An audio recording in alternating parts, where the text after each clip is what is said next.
Well, hi there. Sharon Horne-Ellstrom here, but you can call me Pajama Grandma. In case we haven't met yet, go ahead and put hashtag pajama in the comments below.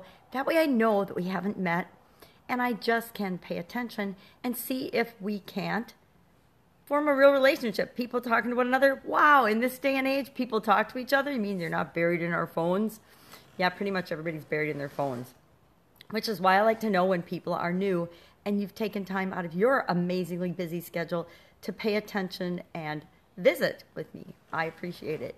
This is my little meanderings about what I'm doing now as I move from the traditional corporate and brick and mortar business world of actually manufacturing. A lot of other industries in there too, but my last one has been manufacturing. I've been in manufacturing, actually, I've been in manufacturing since I was 13 years old. I started out in the ice manufacturing business.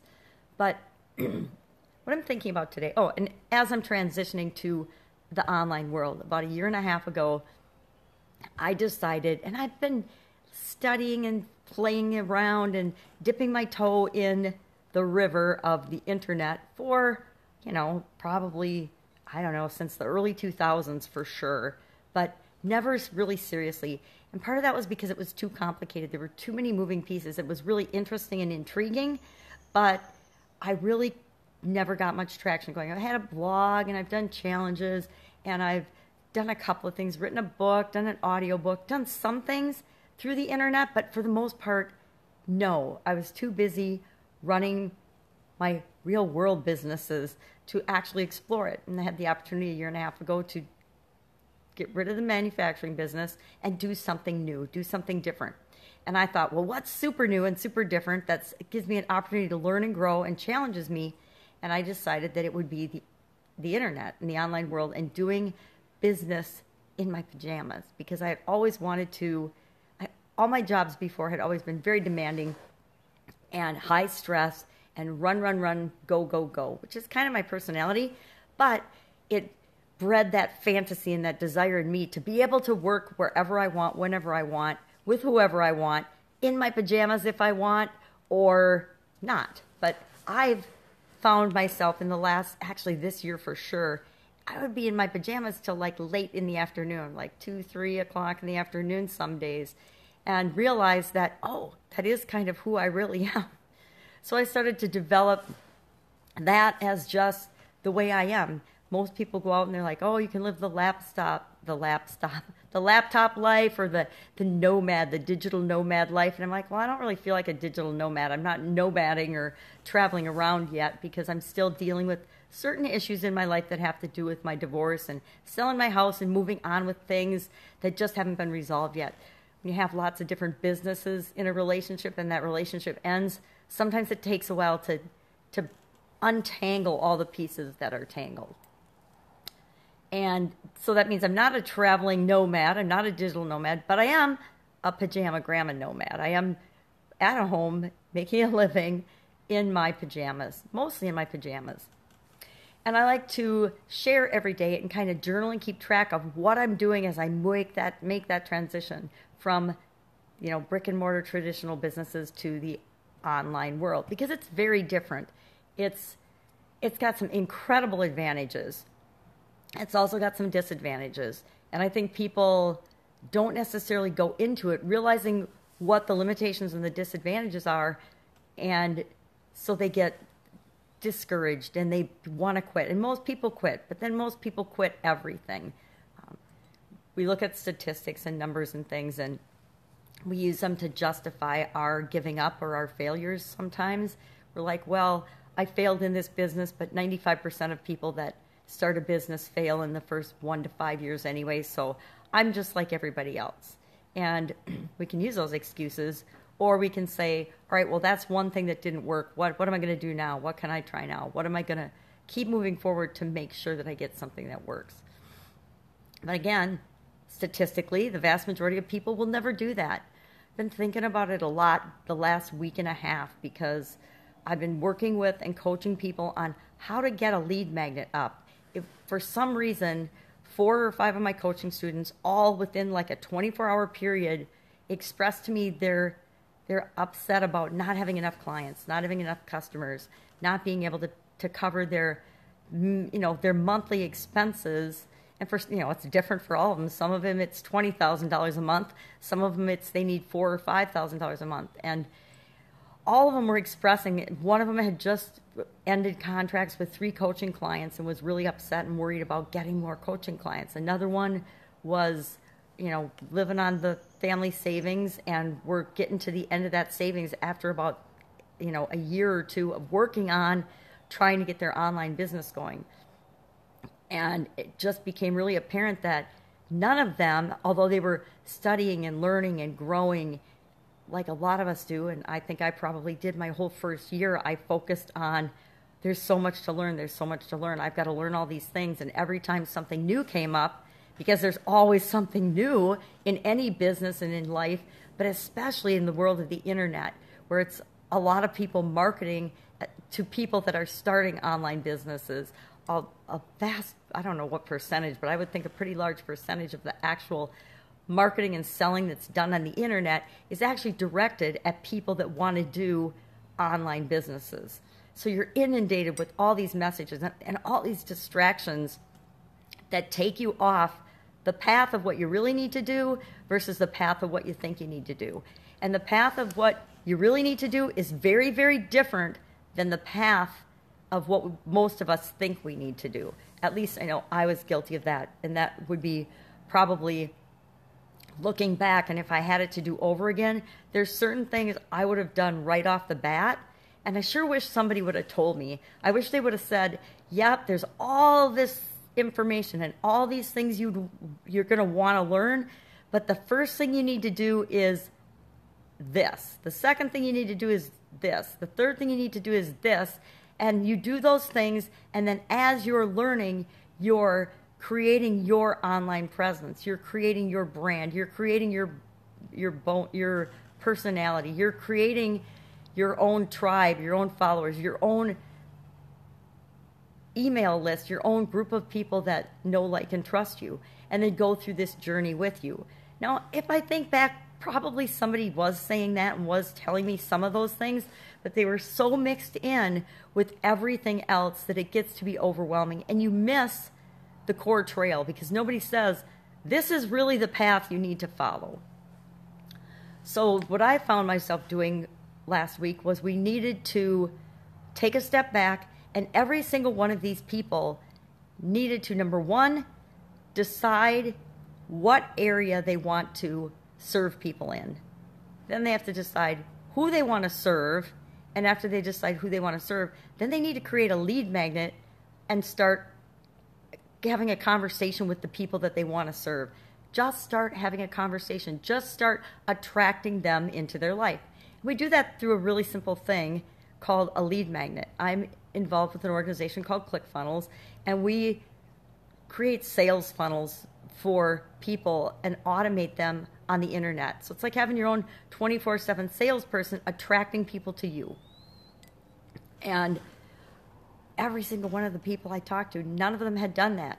Well, I don't think I created a lot of them as part of my ClickFunnels certification program, but I don't think I launched my first one until I was probably 8 months into the program and had already become a certified partner. And it was just a light bulb moment for me when I realized that I did the same thing that so many other people are doing. And it gets me wondering how many people that have ClickFunnels or any other software program or are trying to do something online are doing the same thing that I did. And pretty much everybody I see is doing. I think there's a few people that get in and throw up and do these things right off the bat, but I think that they're the exception. They're not the rule. And maybe that's part of the natural order of things, and we need to go through this learning curve and learning process until we have the aha moment. Oh, I need to start attracting people to me. I need to start building my culture or my tribe. Even though, most of us have read Expert Secrets, we're not actually doing it.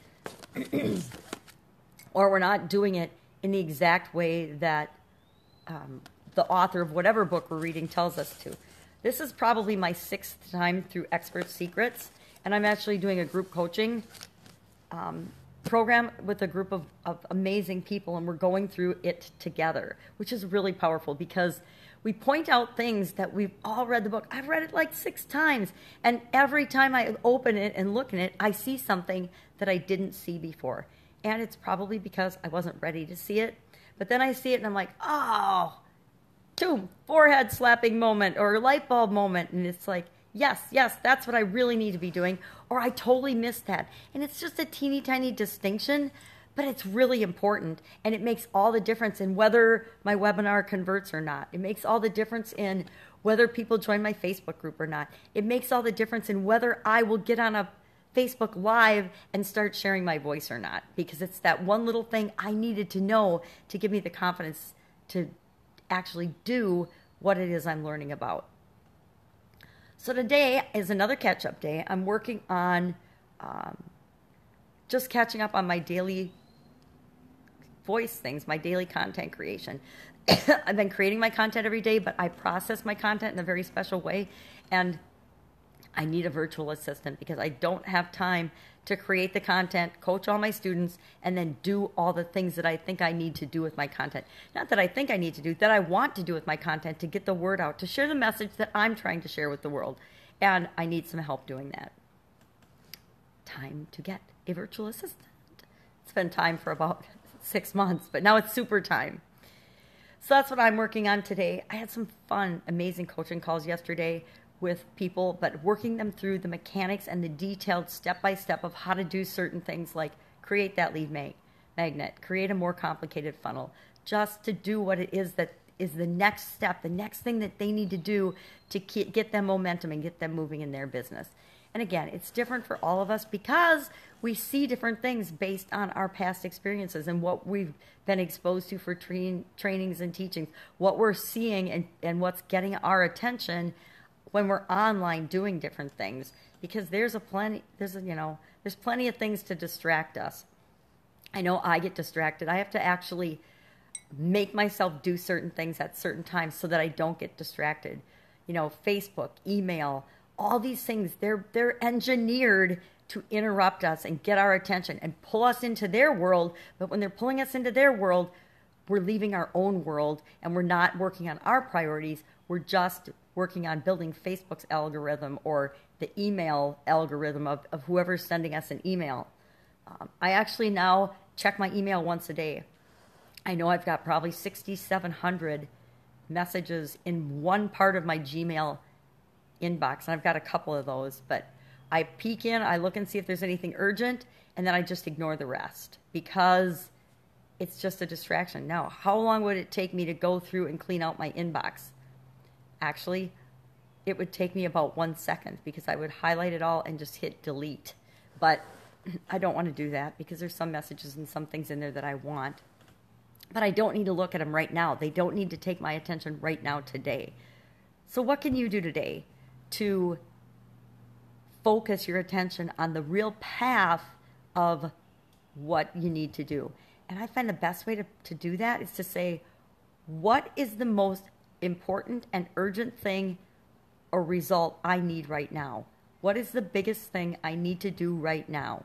And then I sit quietly for a minute, which is really hard for me, and I listen. And you know what? Because as much as we don't think we know anything, we always know the answer. We always know what's right for us. And it's different for everybody because we're all different. But what's right for me next is blank. What do I need to do right now? What do I need to be doing right now? What's my next step? What is the next thing I need to do? And it's not some big planned out project. It's what is the actual next step I need to take to move me toward what it is that I want. And if it's a big thing that takes 100 steps, that's not your next step. Your next step is the first step toward that 100 things. That's it. That's all I have for today. I'm going to enjoy my cup of coffee and plan out and map out my Expert Secrets lesson, my next lesson for that. And I've got, I think, 3 worksheets or action sheets. I call them action sheets because I want to take action. I don't necessarily want to work. So I've got 3 action sheets to catch up on. And I saved it till the end of the day yesterday. And my eyes, by the end of the day, they're toast. And I'm typing up scripts, and I can't type or fill in the blank scripts for people to make it really simple, easy for them to create their webinar and what to say on their webinar.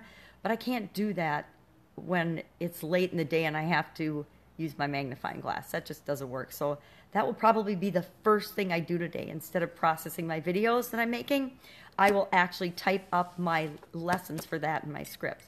Now, I'm a little safe because the group is back in like before lesson 10 even, and I think I'm on lesson 43 today, 43 or 44. So we're good. It's all good. I'm definitely creating ahead of the curve, and I only need to be a lesson or two ahead, and I think I'm at least 20. So awesome, right? No worries. Go out, make it a fantastic day, and I will update you tomorrow because I'm documenting what I'm doing on what's working, what's not, what's frustrating me, what's on my top of mind. And I might sit down today and actually map out that straight line, because I know that straight line over and over and over again, and find a way to share that with people so that they can, say, okay, my fastest way. And usually if we start an online business, what we want is what's our fastest way to money. And I know people teach it, but most of us don't hear it or don't see it because we're not ready to see it. Because our false belief is that we have to learn, study, pay our dues, get all this stuff, this time. And most of us have a false belief that we have to spend X amount of time before we get to make money and be successful online. Or we have to try how many times. And it's in our heads. We've got this programmed in our heads. So we need to knock that false belief out and, hey, no, I can actually do this shortcut path to money or freedom or whatever it is that I want. All right, I'll see you tomorrow. Bye.